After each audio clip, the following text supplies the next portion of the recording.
शक्ति का संचय भी अनिवार्य।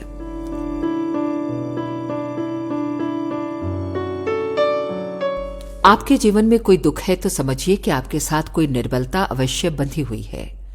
शरीर की कमजोरी से रोग घेरते हैं, मानसिक कमजोरी से चिंताएं सताती हैं। अपनी बौद्धिक क्षमताएं दुर्बल पड़ी हों तो ये निश्चित है कि आप पराधीनता के पाश में जकड़े होंगे।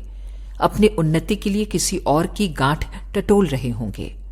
सांस्कृतिक, सामाजिक और राष्ट्रीय दृष्टि से जो जातियां संगठित नहीं होती उन्हें ही बाहरी आक्रमण सताते हैं। कैसी भी हो, दुर्बलताएं ही नारकीय यंत्रणाओं का कारण होती हैं। इसलिए निर्बलता पाप है। पापी व्यक्ति की तरह निर्बलों को भी पृथ्वी पर सुख से जीने का अधिकार प्रकृति नहीं देती। ऐश्वर्य की इस संसार में कोई कमी नहीं। संपदाएं और विभूतियां पग पग पर बिछी पड़ी हैं। सुखोपभोग के साधनों के लिए भटकना नहीं पड़ता। शर्त इतनी ही है कि आपके पास उन्हें प्राप्त करने और उपभोग करने का बल और शक्ति भी है अथवा नहीं। यदि आप निर्बल हैं तो आपके पास की रही सही संपत्ति और विभूतियां भी छिनने ही वाली हैं। इसलिए श्रुति कहती है, बल मुपास्व, अर्थात बल की उपासना करो। शक्ति के अभाव में ही पाप पनपते हैं।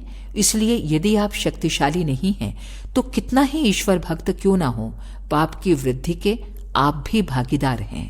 अखंड ज्योति, जनवरी 1989, पृष्ठ 1।